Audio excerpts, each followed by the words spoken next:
हाय guys, तर आज ऑफिसमधून घरी यायला भरपूर उशीर झाला होता आणि उशिरा आल्यावर घरी येऊन जेवण करायलासुद्धा खूप कंटाळा येतो. तर म्हटलं चला बाहेर जाऊयात, काहीतरी ऑर्डर करण्यापेक्षा बाहेर पण फिरून येऊ. कारण आता इथे ऊन म्हणजे समर चालू झालं तर दुपारी पण भरपूरच ऊन लागतं आणि रात्री पण भरपूर गरम असतं. बाहेर तुम्ही नाही चालू शकत, म्हणजे एक 10-15 मिनटानंतर खूपच गरम व्हायला लागतं. तर आम्ही घराच्या बाहेर एक 5-6 मिनटावरच एक रेस्टॉरंट आहे, तिथे जायचं ठरवलं. ॲक्च्युली आम्ही डिसाईड नव्हतं केलं कुठं जायचं आहे ते, पण आम्ही जस्ट रँडमली बघत होतो कुठे जायचं आणि घराच्या बाहेरच ही लक्झरियस कार लागलेली होती या रेस्टॉरंटच्या खाली. तर म्हटलं चला मग जाऊन बघूया तिथे काय ते.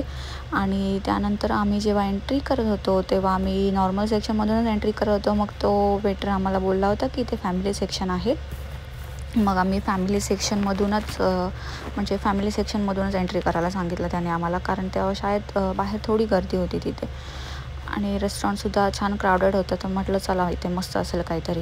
इथे प्रत्येक अरेबिक रेस्टॉरंटमध्ये फॅमिली सेक्शनसाठी अशी मजलीस असते जिथे फक्त तुम्ही तुमच्या फॅमिलीसोबत टाईम स्पेंड करू शकता, जिथे दुसरं कोणी येत नाही. आणि एक बेल दिलेली असते तिथे, जी तुम्हाला ऑर्डर वगैरे काय द्यायची असेल तर ते ऑर्डर घ्यायला येतात.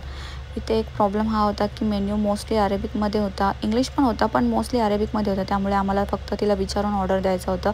इथे चिकन मंदी, मसबी, फिश, मटन असे बरेचसे पदार्थ अवेलेबल होते. त्याचसोबत कुनाफा आणि अजून बरेचसे अरेबिक डिशेससुद्धा अवेलेबल होत्या.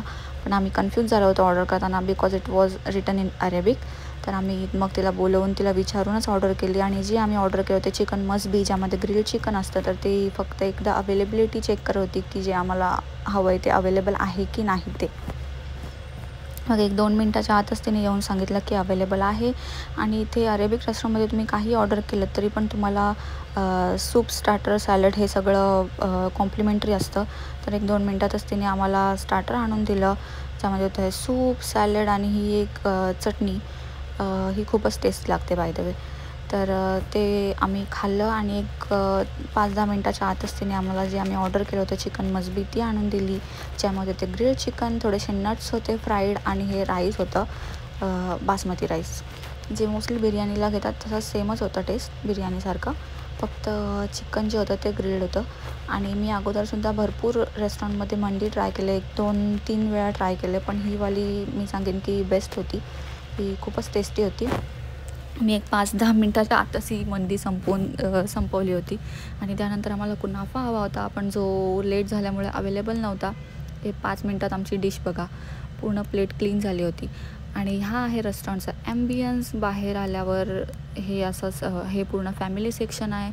आणि त्यानंतर हा रेस्टॉरंट आहे जिथे आम्ही फक्त बघत होतो काय डेझर्ट अवेलेबल आहे का, कारण कुनाफा तर अवेलेबल नव्हता आणि हे दुसरं काहीतरी वेगळं डेझर्ट अवेलेबल होतं, पण आम्हाला माहीत नव्हतं काय. सो